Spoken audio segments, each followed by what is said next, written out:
Let us then begin. My name is Glenda Eoyang, and I'm the founding executive director of the Human Systems Dynamics Institute. I'm really happy to be with you all today, especially to be at the end of a conference about complex adaptive systems applied to leadership and transformation. So what I'd like to do today is not to say so much about the models and methods and tools that we use in human systems dynamics. You can find out about that on the website, hsdinstitute.org. What I'd like to do today instead is to talk a little bit about the essence of this paradigm shift that we're engaged in. There are as many different ways of thinking and talking about complexity as there are people who think and talk about complexity. There's everything from the very poetic, metaphorical, soft perspective that can be really useful and artistic, aesthetically pleasing, to highly technical mathematical derivations and everything in between. And out of that range, we've focused on the things that we find to be both true and useful. So the things that we work with have scientific or mathematical, qualitative or quantitative history and grounding in research, and they're useful. So that's the place where we stand in this practice. About 10 years ago, there was an organization called the Society for Chaos Theory in Psychology and the Life Sciences, SCTPLS, one of the earliest groups of academics who came together to talk about complexity. And they were having their 20th conference. And they wanted to make it a big deal, or kind of retrospective about the 20 years that we'd all worked on complexity together. And they asked me to do the keynote, and they asked the question, why is it taking so long? Many of them had been working in this field since the late 1980s, as I had. And still, whatever discipline they were in, they were tipping away at the edges of that discipline. Few of them had found a pathway really to a center of a discipline that was strong and core to the work that was being done. So they asked me, why did it take so long? And so what I did was to write the first of a series of papers that I've written that I call There Be Dragons.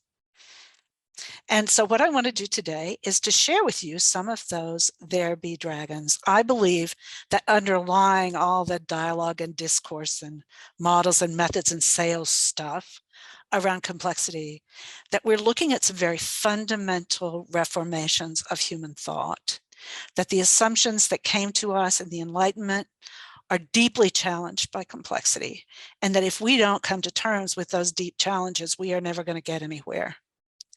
And much of the knowledge that we have from ancient civilizations, from indigenous peoples, from just people who are out there doing what they can do to work effectively in human systems, a lot of this work aligns with these broken assumptions of our paradigm.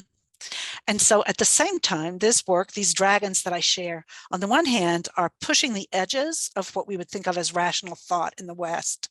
And on the other hand, they're driving deeply consonant and aligned with wisdom that's coming out of indigenous communities. And so that's the place where we're going to stand. So what I want to do is to share some of these dragons with you. And for you to think about them in the context of the wicked issues that you're working with in practicality, and also in the context of the other things that you know about complex adaptive systems.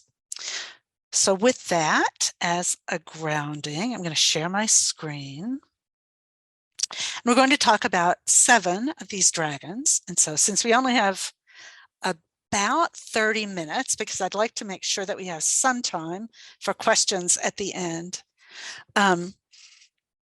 that doesn't give us much time for each one. So I invite you to have a pencil and paper so you can be jotting down things as we go, questions and concerns that come up. And my preference as I'm working with a group and sharing with a group is to have questions all along.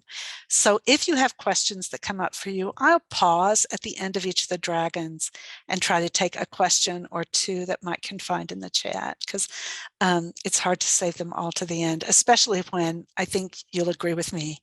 Each of these dragons is a pretty breathtaking challenge to what we think of as normal intelligence. So we called this There Be Dragons because in ancient maps, when they would get to the edge of the known world, they would fill the space with dragons and sea monsters and all the unknown. And so when philosopher friends and I were talking in the early days about what is this world, this paradigm shift that we're looking at, a dear friend of mine, Sally Dunn, started saying, well, there's where the dragons are. There be dragons on the other side of the edge of the paradigm. And I also want to nod toward Thomas Kuhn. His work has been essentially a field book for me in these 30 some odd years that I've been working in complexity, about how to stand at the edge of a paradigm and bridge to it and from it. So dragon number one, simple and complex. So in the way that we think about this work, complexity is a matter of degree and not kind. And I'll show you what I mean. We work with this image of complex adaptive systems where agents at one scale interact. They generate over time patterns at another scale. And then that pattern constrains the degrees of freedom for the agents in future cycles. And that this cycling process is what we call a complex adaptive system. There are many ways to think and talk about it. I want to say three things about this. One is that each of the agents is itself a complex adaptive system. And so you have layers and levels and scales of emergent generation of pattern formation throughout the system. And that the conditions that are set for those agents to come together are what we call the CDE. And that question about how do you deal with the conditions that influence how fast and in what shape and to what end that self-organizing process happens. The third thing is to say that the shape of that pattern is sometimes totally chaotic. You can't even see a pattern, and maybe it's just really high dimension pattern, or maybe there's no pattern at all, but you can't see it. And that we might call chaotic rather than complex. And sometimes the conditions are set so that the agents are so tightly coupled, where the degrees of freedom are so constrained that it looks like a perfectly predictable, structured Newtonian system. And it's those conditions of opening or closing constraint on the agents that determines whether a system is complex or appears to be simple or somewhere in between. And the reason that's important to those of us who are doing practice is that that allows us to tune the system, not to predict where it's going to go or be able to control where it will go, but to be able to nudge it in an intentional way to either tighten those constraints, those three constraints, and help the system settle in to a more permanent structured pattern, or to loosen them so that it escapes whatever historical pattern might be holding it in place. And so that's what we mean when we say in our complex adaptive system, simplicity and complexity are just degrees. They are not different in kind. So if we think about that in terms of having problems to solve, if those agents are tightly connected to each other, and the boundaries are really clear and strong, and there are very few differences to be concerned about, then the system can be solved in a very Newtonian way. On the other hand, if the boundaries are open, and if the number of relevant variables is large, and the connections are nonlinear, then what you have is not a problem to solve, but a pattern to shift. And so if you think about the teams or projects that you work with, if you think about a project design, there's a way to think about that project or a team or an approach to define it as if it is a problem to solve. And when that works, that's great, do it. And when it doesn't work, you need a backup way of thinking about that system in a way that you can shift it, nudge it, influence it, set conditions for it without forcing it or denying its complexity, creativity, but you can interact with it in a knowledgeable way without being in control. So that's dragon number one. So I'm just going to pause and ask Mike, are you seeing questions or comments in the chat?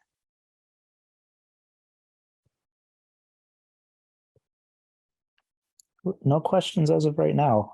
Feel free to speak out, take yourself off mute if that helps. All right, so that's number one. You have 6 to go.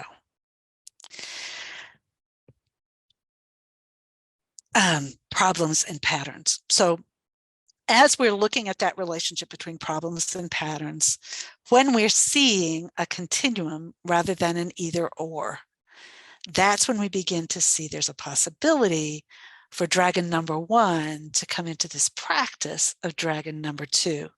Now, again, this isn't a difference in kind, it's a difference in degree.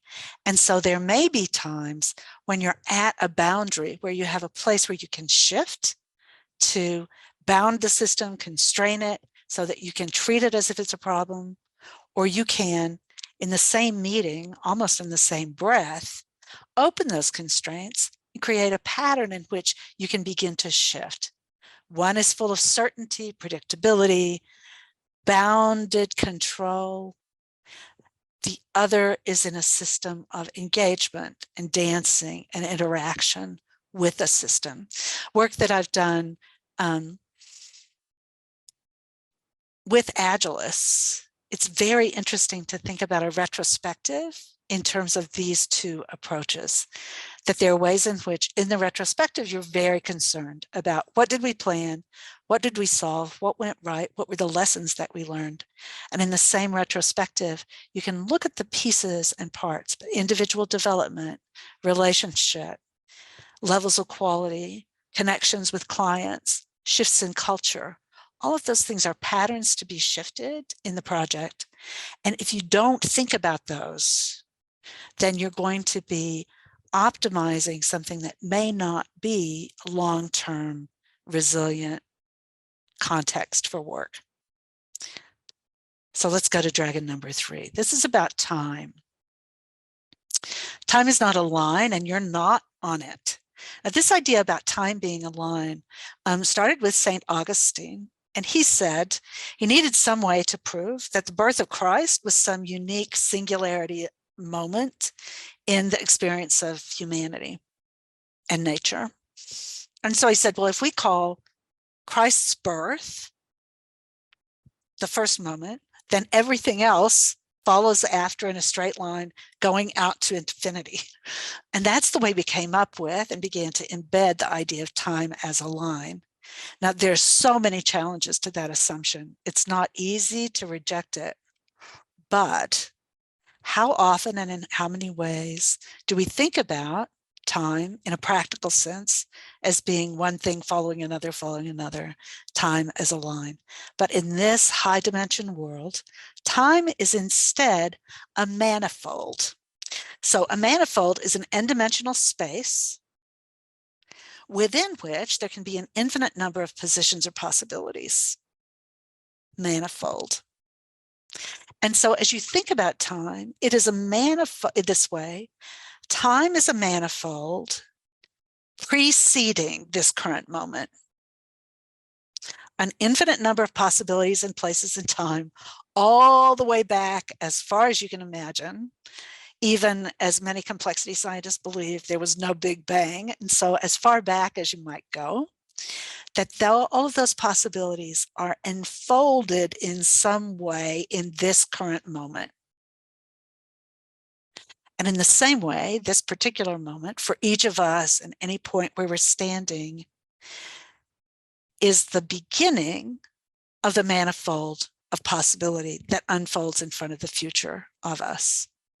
And so that time, rather than being a sequence of A to B to C to D, or even a Gantt chart, or multiple lines or intersecting lines. That time as we experience it and as we work in it is in fact a manifold where the memory of the past and the imagination for the future inform this particular moment of action insofar as we can see it and know it. And what this does is two things for us as actors in the world of complexity. One is it makes us realize that this moment is the place and time over which we have power of choice. And so rather than trying to predict or control what might be or trying to fix whatever was, we have agency as living, acting agents in this complex adaptive system in this moment, and then in the next and the next. So it focuses on this moment. It also invites us to live in our peripheral vision so that we're aware of a much larger manifold of space and dimensional space that we can simultaneously scan and take localized immediate action. And that dichotomy of seeing the broad, high dimension, open manifold space within which we act becomes then a very important perspective. One of the most important contributions of this, the world in which I work, which I try to bring to my clients, is a sense of humility. That in a complex system, when, even if in this moment, the conditions are structured and under control, under predictability, behaving very simply and predictably, that at any moment those conditions might shift. And that system could manifest in any moment massive unpredictability. And so even when it looks like I'm in control, if I am not having the humility enough to recognize that that control is maybe imaginary, and even if it's real, it's probably short-lived. So how can I stand in every place with that kind of humility to know that the world and its manifold of the future is there to unfold in front of me based on my choices, dependent on my choices, and yet not determined by my choices. And that stance is the stance that we believe is the one that allows you to have what we call adaptive capacity, the ability in a moment both to act and to be aware of the uncertainty that's there. So I'm going to pause there again and see about time as a manifold.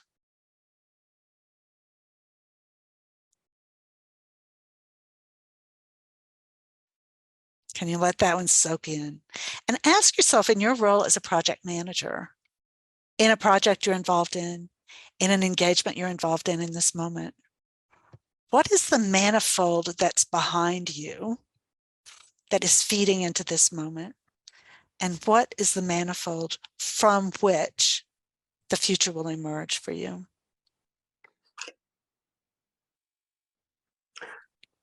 Hey, Glenda. Hi. Can you tell This us who is, you are and where you oh, are? yeah, my name is Said Belhaj in St. Louis. This is excellent and very, very instructive. So I think you are creating more challenge to me now. So even if you take a project manager, if he understands this manifold, it would be pivot points in his project. But there are so many other manifolds that come into his manifold. It could be national policy. It could be the family, the community, the community where he's operating. So it looks like so many manifolds, no? Yeah. And how do we undo that? Should I just take one Yeah. manifold at a time, or can I look Well, at too many, or what do you do? welcome to the world of the dragons. So one of the, we'll be talking about this, but one of the assumptions that we used to have is that we should be able to know a whole system, that in order to work in that system, we should know what's in it, we should know its boundaries, and have some coherent picture of what's inside it. And if we didn't do that, we can't know it. Now that works with a closed system, and almost all systems approaches are closed systems. In fact, almost everyone who talks about complexity talks about it as if it were a closed system. We think instead about a system that is open, so that there are always things you cannot know about. And so what you can do in such a system is to zoom in and zoom out. So it may be in a moment you're zooming into one and you're not cutting it apart and looking at only one manifold at a time, but you're focusing your energy and attention, your agency and your possibility on that space about which you do know. Always holding in the back of your mind that there are things you don't. And so it's that paradox of being able to start at the center and work out, rather than thinking that you know a boundary and you're cutting the thing up. It's fundamentally reductionism to see within. So let me give you a mathematical example. If you're familiar with Mandelbrot, if you're familiar with fractals and how they're generated, recognize that the Mandelbrot set begins with a very simple nonlinear equation, z equals z squared plus c. That's it. That's at the center of this infinitely complex, deeply embedded, massively entangled space of the fractal. And the way that the rest of that system is generated, you can't predict what's going to be in the nth iteration of that equation, but you run it and run it and run it. And what you know is where you begin and that you run it to find out what the end might look like. And so you can also think about DNA. How is it that DNA generates a living body?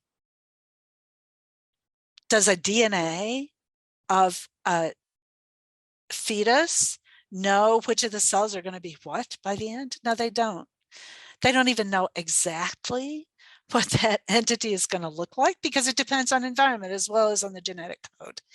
And so that open system has to be known from the inside out and not the outside in. Does that help, Said?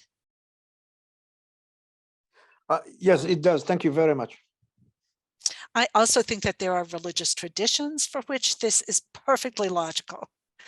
And there are artistic traditions for which this is perfectly logical. It's just been kind of beaten out of the perfectly logical part of our Western techno world.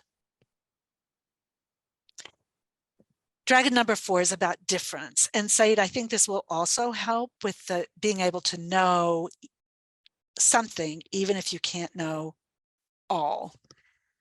That difference in these systems is not a problem. Difference is a contribution to the system in two ways. The first is that it holds the energy of the system. So if I can invite you back to your 9th grade science class for a moment. I'm going to check the time here.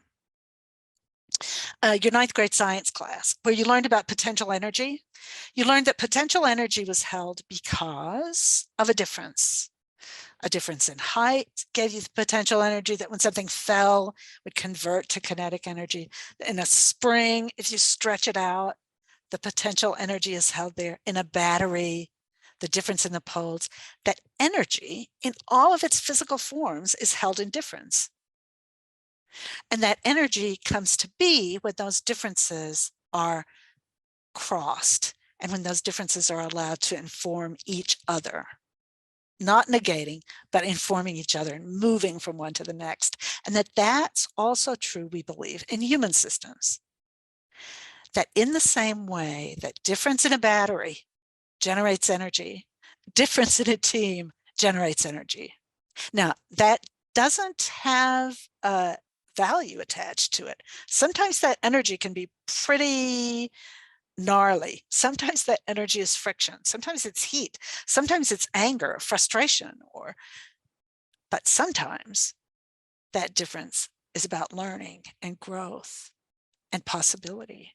And so knowing what the differences are, remember the agents in the complex system down at the bottom, the differences among them are what provide energy for the pattern that emerges.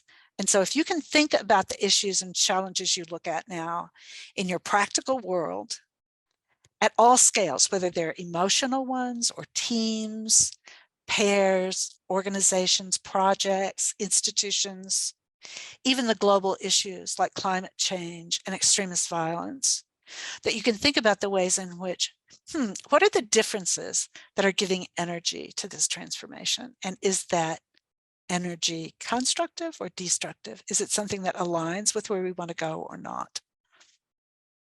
Now, the other thing that difference does, and we learned this from Plato, difference is what gives meaning. That fundamentally and essentially, when you know something, it's because you know difference. So how many of you have raised a child, right? And so when they're beginning to learn language, they learn the sound a dog makes and the sound a cat makes. And these two are not like the others. And how do you sort?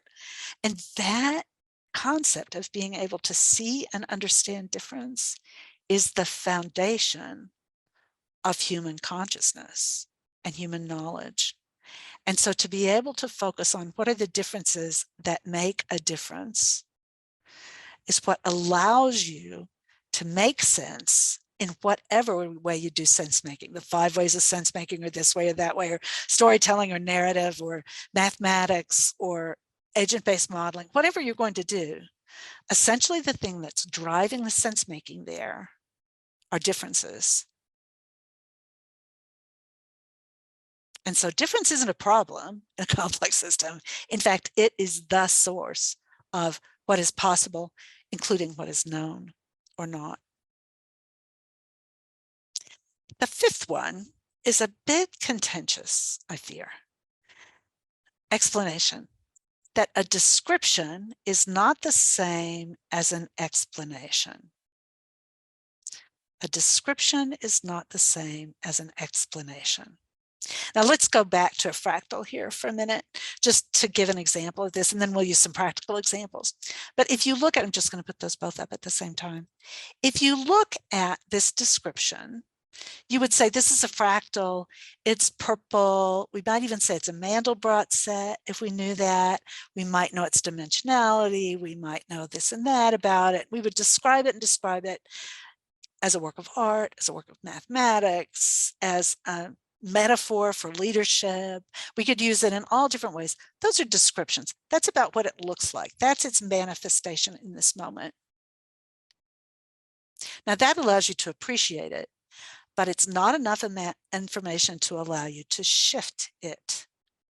In order to shift it intentionally, consciously, you have to have an explanation. You have to know that it's z equals z squared plus c on the imaginary number plane, and that what you're looking for is stability in the system, and that that's how each of those little pixels gets colored one color or another.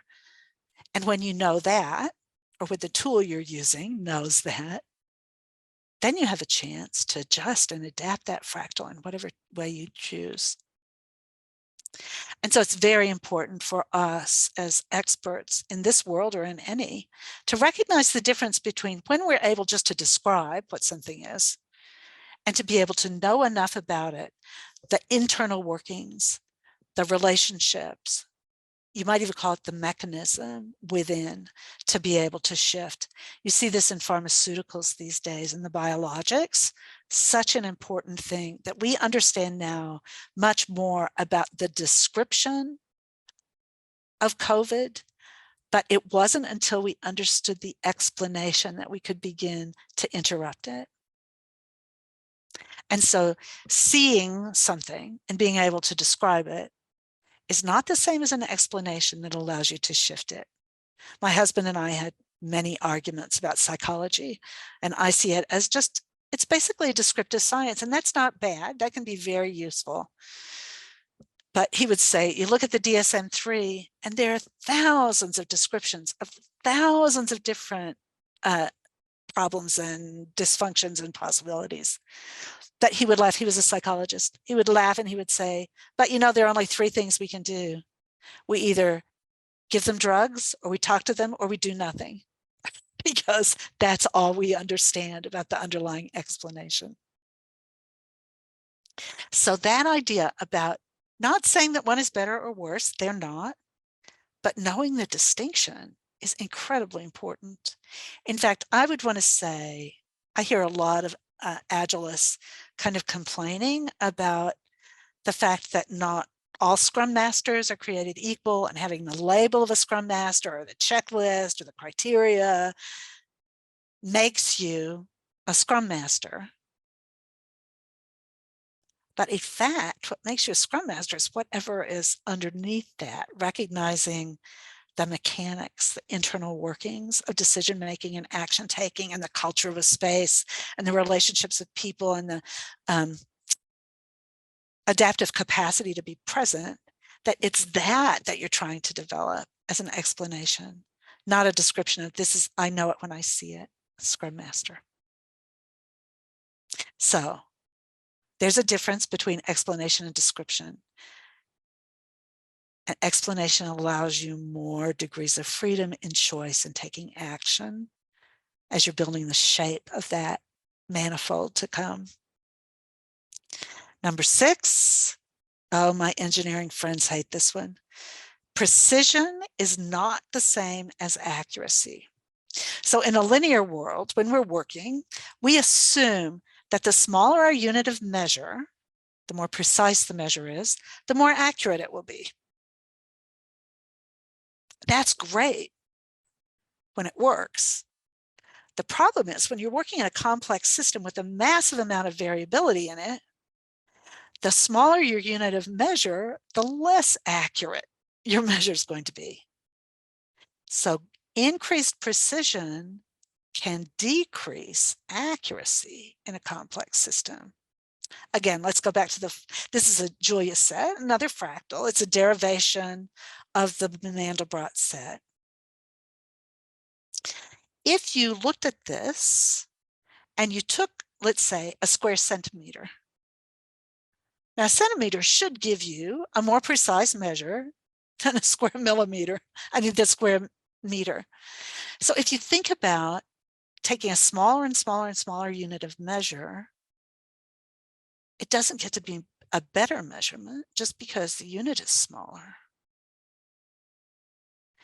In order to get an accurate picture of this Julia set, you may need a larger unit of measure. This one may not even be enough. We may need an even larger unit of measure. And so when I was working with some aeronautical engineers who were looking at designing new aircraft along with technologies so that the computers in the aircraft would be more aligned with each other. And this was very early. This was like the 1995 or so. We were talking about this distinction.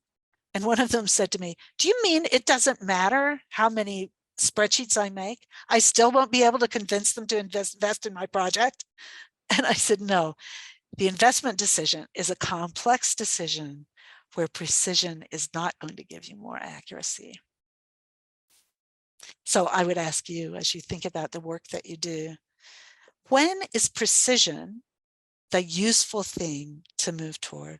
And when is precision just going to give a distortion of what might be? I think about this often when I'm coaching people about doing performance appraisals.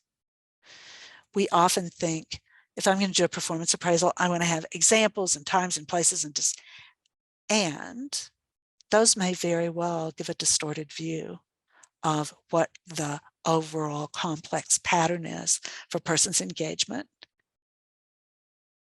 and overall performance. So again, it's not naughty or nice. Neither one is better or worse. But if you don't make the distinction, you're at risk of misunderstanding and misacting the work that you need to do. And then number 7, normal is not normal. The Gaussian curve gives way to Pareto. So this is a normal distribution, normal curve. We assume that if all other things are created equal, a system is random, you're going to have the largest number of things kind of in the middle, and then a decreasing number at one extreme and a decreasing number at the other extreme. And all of our standard ways of using statistics based on this picture. The problem is, in a complex system, not all other things are created equal. In a complex system, remember the complex adaptive system, the interactions and the patterns, things are connected to each other. They are not all equally valid. Not everything is randomly placed in it. And so there's a different kind of distribution, which is characteristic of a complex system, which is called a Pareto distribution. Sometimes it's called a long tail. Sometimes it's called the inverse log frame. And what it says is the distribution works like this. You're going to have many, many, many, many, many, many, many small variations. And as the variation gets larger, as there are fewer and fewer of them, the variation becomes less. So one of the greatest examples of this looks at the publishing industry. So with the complex world and complex publishing and distribution on the internet, there are millions of books that have been generated. I'd assume that a lot of you have written them too, and I have, and they're all out there, and there are millions of them. And yet, as we look at the power strength of those, there are fewer and fewer and fewer. So there's still a very small number that sell over 7,000 copies, but there are many books, and that distribution is a standardized relationship in complex systems, where the inverse log of this gives a slope, which is constant in a variety of complex systems, everything from the sizes of cities in the UK to the lengths of words on a page of text. No one understands why, but this Pareto distribution is a description of what happens about distribution in the statistics that we need to think about, not simple standard deviation. So normal is no longer normal. So if you're living in a world with these 7 dragons, what do you do? What will tame the dragons? And this is the work that we do. And it goes back, say, to your question. If you can't know all the possible manifolds, what can you do? You can use adaptive action so that you're in iterative decision making. All of you agilists are wonderful at this. So you are always saying, what's going on? So what does it mean? Now, what am I going to do? How did the system shift? What's next? That's one. The second is to get really clear about what you mean by patterns. And so what are the conditions in the complex system that constrain it and influence what patterns are going to emerge? And how can you use those conditions to establish the likelihood that a pattern will come without predicting or controlling? So pattern logic is the second. And the third is to stand in inquiry. So that in the humility that you have, that we are constantly making judgments and turning them into curiosity. We're constantly in disagreement because there are differences that will show up, and we are turning those into shared exploration. So we can take the energy that is locked in them and move it forward. Turning defensiveness into self-reflection and assumptions into questions. And so those 3 tools are the ones that we can use. I'm going to go back so you can see the 3. Adaptive action, an iterative problem-solving method. Pattern logic that allows you to see in an articulate way what are the relationships that are holding energy and possibility in the system. And inquiry, which puts you in a state of lively interaction with what is and what might be and the other people who are in the system. And so I'll close with this Bertrand Russell quote. Let's give you a moment to think about it, what your comments and questions might be. Dogmatism and skepticism are both, in a sense, absolute philosophies. One is certain of knowing, the other is certain of not knowing. But what philosophy should do is to dissipate certainty so that we can stand in a space of either knowledge or ignorance with equal grace. And so that's the work we're about. as we see, understand, and influence these many dragons. And this is more information that's available. Lots of things that we do, they're available for more information. We have an open intellectual property policy so that you are free to use anything you learn from us. Just cite the source and teach back. And now, we don't have a lot of time, but I'm going to pause and see what your questions or comments are about.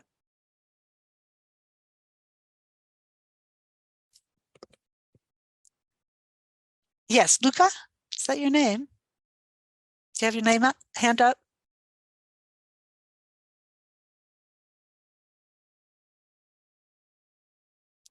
So it's hard for me to tell your names when you raise your hand. So just speak up if there's something you'd like to say. And if you run into each other, we will put you in a queue. Hi, Glenda. It's me again. I'm sorry. I'm It's a not. great presentation. And with Bertrand Russell towards the end of his quote, I would take more responsibility and say, philosophy is to dissipate my certainty.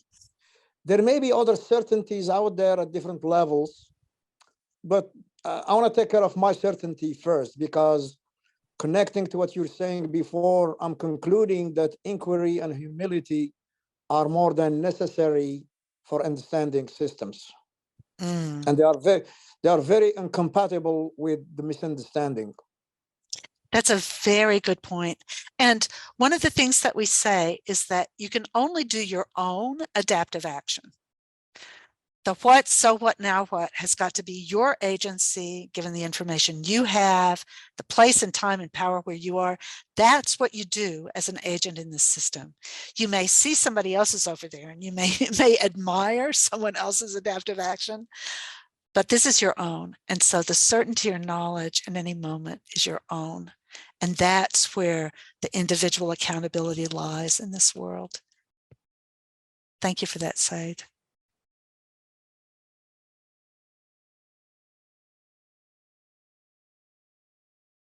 Hi, Glenda. Thank you so much. What a rich and wise set of insights. Really appreciated it. Curious again, you mentioned you have something open source that we can check into to recite. I didn't catch that at the end. Yeah. So everything we do is open source. We meaning the Human Systems Dynamics Institute. Got it. Okay. And so everything that's on our website, you're welcome to take and use and adjust. This slide deck is available for you to use as you will.